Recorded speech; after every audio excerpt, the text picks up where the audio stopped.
Polk MagniFi Mini, Mighty Mini Soundbar. If the prospect of a traditional home theater setup with a half-dozen speakers and a bulky receiver doesn't thrill you, you may want to consider a soundbar. These small speakers are discreet, easy to set up, and sound much better than your TV speakers. And they don't come smaller or better sounding for the money than the Polk MagniFi Mini. Flexible and affordable, it sounds adept with both movies and music and includes some must-have features. The best is Google Cast, which enables easy streaming from your phone, works with numerous music apps, and even make the MagniFi Mini part of a whole house music setup. While I found the Mini's connectivity a bit quirky, it's nonetheless an excellent buy. While Polk's more expensive soundbars feature their own apps, the MagniFi Mini relies on Google's Home app for setup. This is the part that didn't quite work for me in testing. In its default wireless configuration, I wasn't able to get the app to find the soundbar. In the end, I had to connect an Ethernet cable to the speaker and keep it connected in order to use Google Cast. Once I did that, we downloaded an update to the Polk, and the speaker was finally visible in Google Cast apps. I have reached out to Polk for clarification on whether this is isolated to the unit I have, and will update this review when I hear more.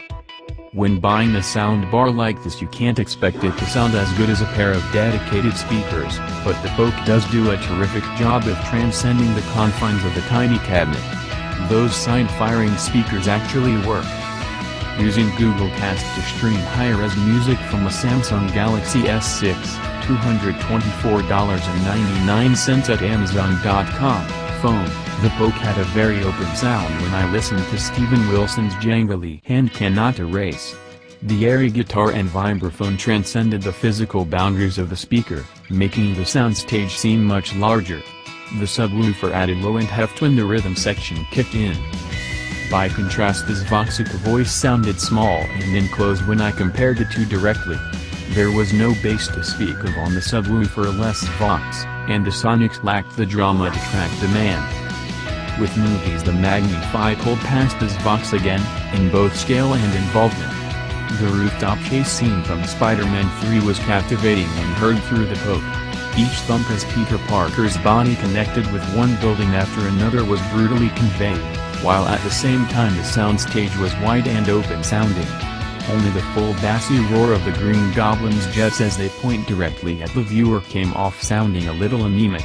The smallish Polk sub was never going to convey the full force of a larger unit. Switching to this Vox, the sound became small and mid-ranging. Designed as a voice-centric speaker, with action movies it's just not able to convey the same level of excitement as the Polk. Meanwhile, the Polk also has the benefit of a voice mode for people with hearing difficulties, which means it's just a better unit all round.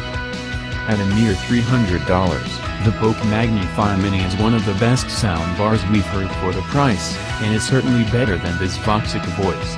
Its connectivity may be a little rough around the edges, but it's still the best attempt we've yet heard at packing a big sound into a micro-sized speaker.